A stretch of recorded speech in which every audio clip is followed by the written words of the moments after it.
Hello everyone, very good morning to all of you. आज के video में 28 दिसंबर 2024 के करंट अफेयर कवर करेंगे। करंट अफेयर की पीडीएफ आप मेरे टेलीग्राम ग्रुप से डाउनलोड कर सकते हैं डेली के डेली, वो भी फ्री ऑफ कॉस्ट। टेलीग्राम का लिंक वीडियो के डिस्क्रिप्शन में दिया हुआ है। पीडीएफ में स्टैटिक जीके भी बहुत सारी होती है, आप उसे पढ़ना ना भूला करिए। टेलीग्राम में डेली के क्विज भी अपलोड किए जाते हैं, उन क्विज को आप अटेम्प्ट करिए, क्योंकि ये जो क्विज हैं ये स्पेशली मेरे द्वारा डिजाइन किए जाते हैं, जो कि प्रीवियस ईयर क्वेश्चन से रिलेटेड होते हैं। वीडियो में सबसे पहले कल के क्वेश्चन की बात करते हैं। कल मैंने आपसे पॉलिटी का एक क्वेश्चन पूछा था। मेरा सवाल यह था कि हमारे भारतीय संविधान के आधार पर पंचायती राज सिस्टम में महिलाओं को कितने प्रतिशत आरक्षण दिया गया है। तो हमारा संविधान पंचायती राज सिस्टम में महिलाओं के लिए 33% का आरक्षण देता है। जिन लोगों ने भी 33% आंसर किया है उन लोगों का आंसर सही है। कुछ स्टूडेंट ने तो बाकायदा इसे इलेबरेट करके भी बताया हुआ है, जैसे कि यश हो गए, इसके अलावा निखिल हो गए, और भी कई सारे स्टूडेंट। माफी चाहता हूं, सबके नाम नहीं ले पा रहा हूं इसलिए।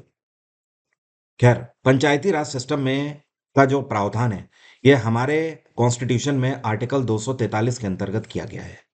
और स्पेशली महिलाओं के लिए जो रिजर्वेशन का प्रावधान है ये आर्टिकल 243 का सब पार्ट जो डी है, ठीक है, मतलब 243 डी आप बोलोगे इसे, तो उसके अंदर रिजर्वेशन का प्रावधान है।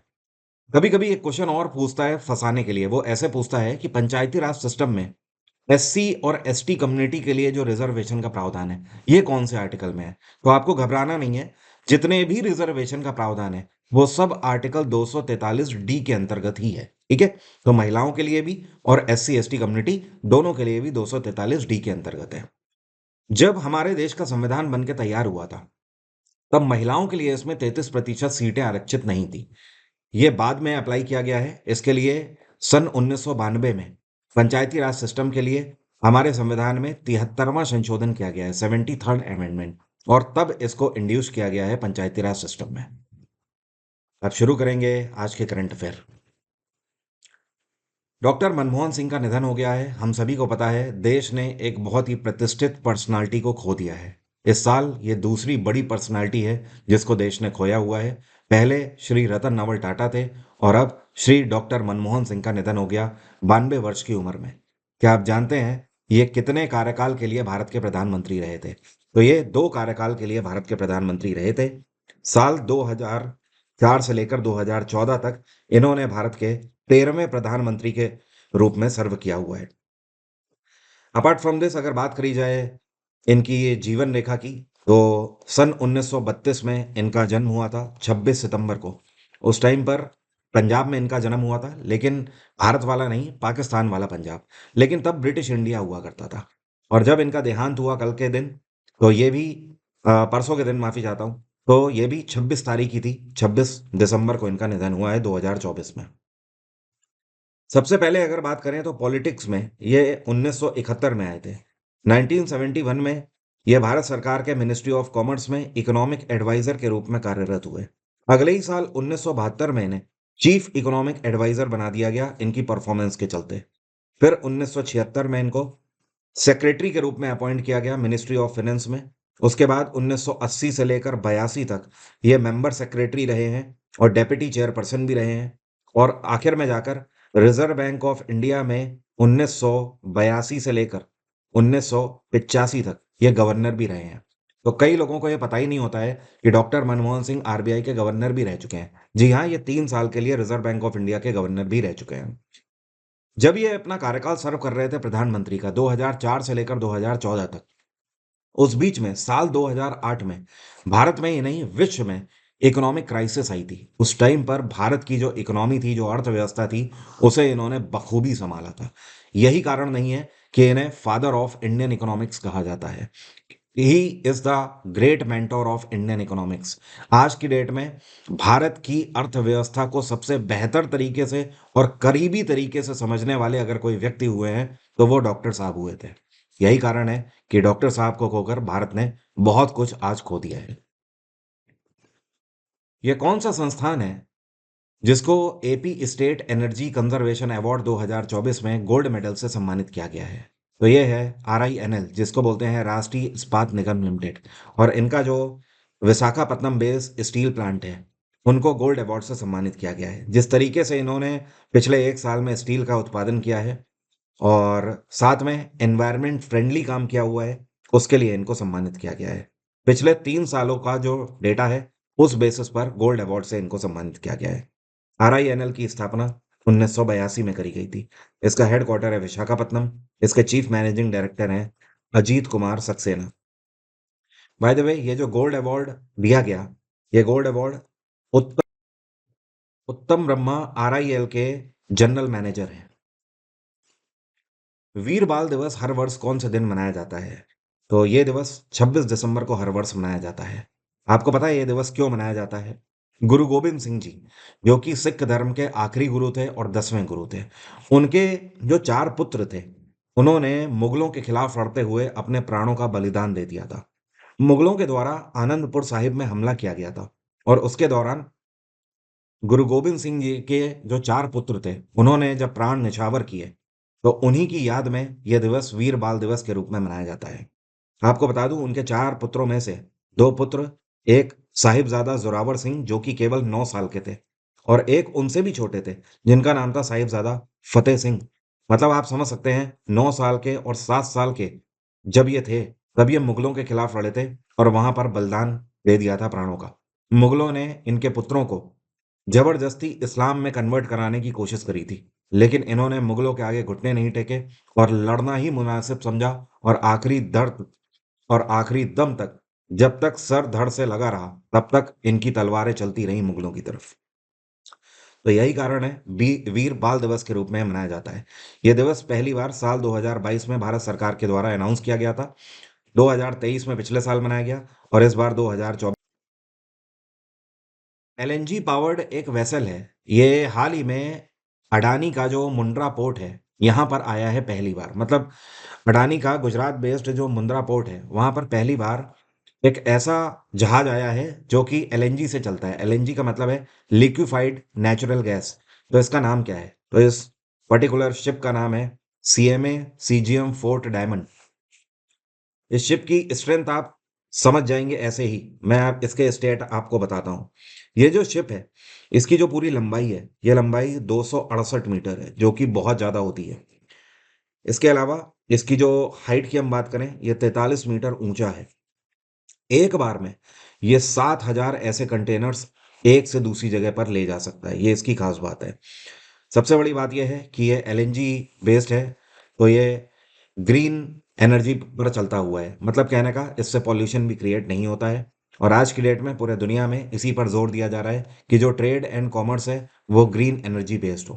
तो पहली बार ये वेसल अडानी के मुंद्रा पोर्ट में अभी हाल ही में आया है, इसी वजह से ये न्यूज़ में है। अडानी पोर्ट जो है, इसकी स्थापना सन 1998 में करी गई थी। इसका हेडक्वार्टर है गुजरात का अहमदाबाद, और चेयरपर्सन है गौतम अडानी। ये कौन सा संस्थान है जिसको 2024 के बेस्ट ब्रांड का दर्जा दिया गया है? तो भारत सरकार की तरफ से यह है NSDC, जिसको बोलते हैं नेशनल स्किल डेवलपमेंट कॉरपोरेशन। इनको बेस्ट ब्रांड ऑफ 2024 डिक्लेयर किया गया है। ध्यान रहे, NSDC भारत सरकार का जो कौशल प्रोग्राम है। कहने का मतलब यह है कि भारत की ये युवाओं को जो भारत सरकार की तरफ से स्किल डेवलपमेंट की जो ट्रेनिंग दी जाती है, वो NSDC के ही द्वारा दी जाती है। आज तक NSDC के द्वारा पूरे भारत भर के 4 करोड़ लोगों को स्किल डेवलपमेंट की ट्रेनिंग दी जा चुकी है। इन 4 करोड़ में से 1,29,00,000 महिलाएं हैं। NSDC की स्थापना साल 2008 में करी गई थी। इसका हेडक्वार्टर है नई दिल्ली, और इसके CEO हैं वेद मनी तिवारी। यहाँ पर मैं लिख देता हूँ, वेद मनी तिवारी। आज की डेट में NSDC पूरे भारत भर के 750 डिस्ट्रिक्ट्स में ट्रेनिंग दे रहा है।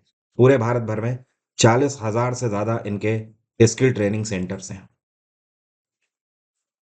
हाल ही में भारत और श्रीलंका के बीच में एक ज्वाइंट नेवल एक्सरसाइज कंडक्ट करी गई।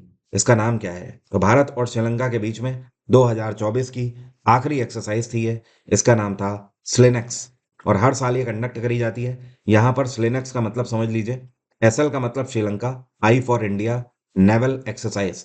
तो श्रीलंका इंडिया नेवल एक्सरसाइज, जिसको स्लिनेक्स बोलते हैं, ये हर साल भारत और श्रीलंका के बीच में कंडक्ट करी जाती है। इस बार जो ये एक्सरसाइज है, ये 17 से लेकर 20 दिसंबर तक आयोजित करी गई। 2 फेज में आयोजित करी गई। 17 से लेकर 18, मतलब 17 और 18 दिसंबर 2 दिन ये हार्बर फेज में हुई, मतलब सी पोर्ट में हुई। और 19 और 20 तारीख को ये सी फेज में हुई, मतलब समुद्र के बीच में जाकर ये एक्सरसाइज कंडक्ट हुई। एक साल ये भारत में होती है, एक साल श्रीलंका में होती है। इस बार की ये जो एक्सरसाइज है, ये ईस्टर्न नेवल कमांड विशाखापत्तनम में आयोजित करी गई है। ध्यान रखिए, इंडियन नेवी की सबसे बड़ी अगर कोई कमांड है तो वो ईस्टर्न नेवल कमांड विशाखापत्तनम ही है। भारत की तरफ से स्पेशल फोर्सेस ने भी इसमें हिस्सा लिया। श्रीलंका की तरफ से जो शिप आया था, इसका नाम ध्यान रखना आपको जरूरी है। इसका नाम है सयूरा। क्या नाम है? सयूरा शिप इसमें आया था। ये कौन सा पक्षी है जिसको 240 साल के बाद अमेरिका का नेशनल बर्ड फाइनली डिक्लेयर कर दिया गया है? तो जो आपको पिक्चर में दिखाई दे रहा है, ये है बाल्ड ईगल। बाल्ड ईगल इसलिए इसको बोलते हैं, गंजा ईगल है, इसका जो सर है इसमें ज्यादा बाल नहीं होते हैं। इसके विपरीत ईगल की और प्रजातियां जो होती हैं उनके सर पे काफी बाल होते हैं, इस वजह से इसे बाल्ड ईगल बोला जाता है। इसकी एक और खास बात यह है, ये आकर्षक का केंद्र इसलिए रहता है कि इसका जो पूरा गर्दन से लेकर मुंह से लेकर गर्दन तक पोर्शन है, ये पूरा व्हाइट रहता है। और इसकी चोंच पीले रंग की होती है। और पूरी बॉडी जो है, ये इसकी ब्राउन कलर की होती है। जानकर आपको हैरानी होगी कि ये जो बाल्ड ईगल है, ये दुनिया में स्पेशली अगर पाया जाता है सिर्फ, तो ये नॉर्थ अमेरिका रीजन में ही पाया जाता है। पिछले 240 सालों से अमेरिका के अंदर जितने भी ऑफिशियल डॉक्यूमेंट हैं और उनका पासपोर्ट है, हर एक चीज में जो अमेरिका की मेन मोहर होती है, जैसे आप उनकी एम्बलम सील बोलते हो अंग्रेजी में, उस मोहर में ये ईगल हमेशा आपको दिखाई देगा। लेकिन जद्दोजहद हमेशा से ये चल रही थी अमेरिका में। कई बार कई पार्टियों ने इसका मुद्दा भी उठाया, लेकिन फाइनली ये चीज नहीं हो पाई। अब जाकर फाइनली ये चीज हो गई है। हालांकि डोनाल्ड ट्रंप की सरकार बन गई है, लेकिन डोनाल्ड ट्रंप ने अभी शपथ नहीं ली है। जे बाइडेन अभी भी गद्दी पर हैं जब तक डोनाल्ड ट्रंप शपथ नहीं ले लेते हैं। तो जे बाइडेन के आखिरी फैसलों में से एक फैसला ये भी था। जे बाइडेन ने इस पर सहमति बनाई है और फाइनली इसको अप्रूव कर दिया है। और अब अमेरिका का नेशनल बर्ड बर्ड ईगल होगा। बीपीसीएल, जिसको बोलते हैं भारत पेट्रोलियम कॉरपोरेशन लिमिटेड, ये $11 बिलियन की मदद से भारत के कौन से राज्य में एक रिफाइनरी प्रोजेक्ट की स्थापना करेंगे? तो इन्होंने फैसला लिया है कि आने वाले समय में आंध्र प्रदेश के अंदर एक रिफाइनरी प्रोजेक्ट की स्थापना करी जाएगी, जिसमें $11 बिलियन लगाएगी Bharat petroleum corporation limited. 11 billion का मतलब आप ऐसा समझ लीजिए, बहुत बड़ा इन्वेस्टमेंट है। 90,000 करोड़ रुपए बीपीसीएल यहाँ पर डालेगी। और मेन उद्देश्य इसका यह होगा कि जितनी भी बिजली का उत्पादन किया जाए, वो सारा ग्रीन हो, मतलब नेचर फ्रेंडली हो। साथ में रिफाइनरी प्रोजेक्ट है, तो बिजली तो बाद में बनेगी, पहले पेट्रोकेमिकल्स इसमें बनाए जाएंगे। ओके, ये है इसका मेन उद्देश्य। बीपीसीएल की स्थापना 1976 में करी गई थी। इसका हेडक्वार्टर है मुंबई। और बीपीसीएल के चेयरपर्सन और मैनेजिंग डायरेक्टर हैं इस टाइम पे जी कृष्ण कुमार। जी कृष्ण कुमार। क्या आप जानते हैं आंध्र प्रदेश में इस टाइम पर सरकार किसकी है? आंध्र प्रदेश के मुख्यमंत्री हैं एन चंद्रबाबू नायडू। और यहाँ के गवर्नर हैं एस अब्दुल नजीर। हाल ही में चाइना गवर्नमेंट के द्वारा यह फैसला लिया गया है कि ये दुनिया का सबसे बड़ा डैम बनाएंगे। कौन सी नदी पर ये बनाएंगे? तो चीनी सरकार ने फैसला लिया है कि ये ब्रह्मपुत्र नदी के ऊपर दुनिया का सबसे बड़ा बांध बनाएंगे। ब्रह्मपुत्र, जिसको चाइना में सांगपो के नाम से जाना जाता है। क्या बोलते हैं? सांगपो। देखिए, जो ब्रह्मपुत्र नदी है, ये जिस ग्लेशियर से निकलती है तिब्बत से, मैं आपको मैप में समझाने की कोशिश करता हूँ। ये हमारा भारत है, ठीक है? ओके, मैं आपको इधर समझा रहा हूँ, केवल ईस्ट वाला रीजन आपको दिखाना चाहता हूँ। ये भारत है, ये तिब्बत वाला रीजन है। तिब्बत में चेमा युंगनुंग ग्लेशियर है। इस ग्लेशियर से ब्रह्मपुत्र नदी निकलती है और इस तरीके से पूर्व की ओर जाती है। उसके बाद ये ऐसे मुड़ जाती है, आंध्र अरुणाचल प्रदेश से भारत में एंटर करती है, और ऐसे आसाम से होते हुए फिर ये बांग्लादेश में एंटर कर जाती है, और फिर जाकर बंगाल की खाड़ी में गिर जाती है। तो ये 3 देशों से होकर गुजरती है। चाइना में इसको सांगपो के नाम से जाना जाता है। जब ये भारत में बहती है तो हम लोग इसे ब्रह्मपुत्र बोलते हैं, और बांग्लादेश वाले लोग इसे जमुना के नाम से जानते हैं। पहली चीज तो ये। दूसरी चीज, अब ये बांध कहाँ बनाया जाएगा? ये बांध भारत की बॉर्डर से लगा हुआ बनाया जाएगा, यहाँ पर जहां से अरुणाचल प्रदेश में नदी एंटर करेगी, यहीं पर यह बांध बनाया जाएगा। इस बांध को बनाने के लिए चीनी सरकार के द्वारा 137 बिलियन की धनराशि आवंटित करी गई है। बहुत ह्यूज अमाउंट है, बहुत ज्यादा। और ये जो पर्टिकुलर बांध बनेगा, ये हर साल जब ये बनकर तैयार होगा, तो हर साल 300 बिलियन किलोवाट बिजली का उत्पादन करेगा। जो आपको पिक्चर में दिखाई दे रहे हैं, इनका नाम है अनंतजीत सिंह नरूका। और जो यहाँ पर आपको दिखाई दे रही है महिला खिलाड़ी, इनका नाम है महेश्वरी चौहान। इन दोनों ने हाल ही में कौन से स्पोर्ट में नेशनल टाइटल अपने नाम किया है? तो इन्होंने नेशनल शूटिंग चैंपियनशिप का आयोजन 2024 का किया गया, उसमें टाइटल डबल कैटेगरी में अपने नाम किया है। और इन्होंने फाइनल में हराया उत्तर प्रदेश के दोनों खिलाड़ी। एक तो है महराज अहमद खान और दूसरी थी अरीबा खान। इन दोनों को हराकर फाइनल में गोल्ड मेडल जीता है। तो उत्तर प्रदेश के दोनों खिलाड़ी महराज अहमद खान और अरीबा खान, इनको सिल्वर मेडल मिला। और तीसरे नंबर पे पंजाब की टीम रही, जिनका नाम है गनीमत सेखों और अभय सिंह सेखों। ये दोनों जो हैं, ये तीसरे नंबर पे ब्रोंज मेडल के साथ रहे हैं। इस बार की जो नेशनल शूटिंग चैंपियनशिप है, ये नई दिल्ली में आयोजित करी गई है। और हाँ, जो अमनजीत सिंह नरूका और महेश्वरी चौहान है, इन दोनों ने जो गोल्ड जीता है, ये राजस्थान के लिए जीता है। ये राजस्थान से बिलोंग करते हैं। हाल ही में विकसित पंचायत कर्मयोगी नाम की योजना लॉन्च करी गई है। किसके द्वारा? तो इसको डॉक्टर जितेंद्र सिंह के द्वारा लॉन्च किया गया है। विकसित पंचायत कर्मयोगी योजना स्पेशली पंचायती राज सिस्टम के अंतर्गत लॉन्च करी गई है। और इसको लॉन्च किया गया 25 दिसंबर के दिन। 25 दिसंबर के दिन गुड गवर्नेंस डे भारत में मनाया जाता है, अटल बिहारी वाजपेयी की याद में। अटल बिहारी वाजपेयी भारत के जो प्रधानमंत्री रह चुके हैं और 3 बार प्रधानमंत्री बने थे। इनका बर्थ एनिवर्सरी 25 दिसंबर को मनाई जाती है। इसी उपलक्ष्य में विकसित पंचायत कर्मयोगी इनिशिएटिव लॉन्च किया गया। इस इनिशिएटिव के अंतर्गत एप्लीकेशन और वेबसाइट भी लॉन्च करी गई है। उस वेबसाइट और एप्लीकेशन के अंदर एआई पावर्ड चैटबॉट भी है, जिसके अंतर्गत पंचायतों के अंदर किस तरीके से गवर्नमेंट काम कर रही है, हर एक व्यक्ति अपने पंचायत के अंदर के प्रोजेक्ट देख सकता है। साथ में ये भी देख सकता है कि आगे आने वाले समय में क्या क्या चीज़ें उनके पंचायत में अप्लाई होने वाली है। ये सारी चीज़ें आपको पोर्टल में और एप्लीकेशन में ही दिख जाएंगी। कुछ टाइम पहले भारत सरकार के द्वारा एक इनिशिएटिव लॉन्च किया गया था, जिसका नाम था प्रशासन गांव की ओर। 1 साल पहले ही लॉन्च किया गया है। उसी के अंतर्गत इसको लॉन्च किया गया है। हाल ही में नई पॉलिसी, ये जो जीएसटी के लिए नई पॉलिसी लॉन्च करी गई है, इस नई पॉलिसी के अंतर्गत भारत सरकार ने एक अहम फैसला लिया है। ये फैसला लिया गया है कि अब से जो स्मॉल बिजनेस करने वाले लोग हैं, जो छोटे और लघु उद्योग करने वाले लोग हैं, उनको जीएसटी रजिस्ट्रेशन मात्र कितने दिनों में मिल जाएगा। तो ये नई पॉलिसी बताती है कि अब से केवल आपको जीएसटी रजिस्ट्रेशन के लिए जैसे ही आप अप्लाई करेंगे, तो 3 वर्किंग डेज में आपको आपका जीएसटी नंबर मिल जाएगा। और पहले इसके लिए करीब 15 से 20 दिन का भी समय लग जाता था, लेकिन अब केवल 3 वर्किंग डेज में मिल जाएगा। इसको इसलिए किया गया है कि जो जीएसटी ब्यूरोक्रेट्स हैं और ऑफिशियल्स हैं, वो जो हाई रिस्क प्रोजेक्ट्स हैं और केसेस हैं, उन पर ध्यान दें और इन छोटी छोटी चीज़ों से वो मुक्त हो जाए। तो अब हैजल फ्री रहेगा। आप डायरेक्टली जीएसटी पोर्टल से अप्लाई करेंगे, 3 वर्किंग डे में उसे रिव्यू करके आपको जीएसटी रजिस्ट्रेशन नंबर दे दिया जाएगा। पहले क्या होता था, अधिकारी आपसे पूछते थे, कई सारे रीजन होते थे जो कि आपको बताने पड़ते थे। अब ऐसा कुछ नहीं होगा।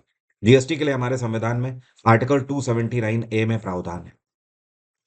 मेरे जीएस के बैच में मैं क्या क्या कवर करता हूँ, ये सब आप यहाँ से देख सकते हैं। History, polity, geography, science, economics, computer, सब में क्या क्या कवर है, आप पूरा सिलेबस यहाँ से चेक कर सकते हैं। कुछ भी यहाँ पर छोड़ा नहीं हुआ है। मेरा जीएस जीके का जो फाउंडेशन बैच है, वो वन स्टॉप सॉल्यूशन है हर एक एग्जाम के लिए। सेफ 50 डिस्काउंट कोड लगाकर इस टाइम पर न्यू ईयर ऑफर में आप फी आधी करके इस बैच को ले सकते हैं। जो भी फी है, सिर्फ आधी फी में आप इसे अवेल कर सकते हैं और अपनी तैयारी इस बार सुनिश्चित कर सकते हैं। आपको पता ही है, जीएस हर एक एग्जाम में गेम चेंजर के रूप में हमेशा होता है।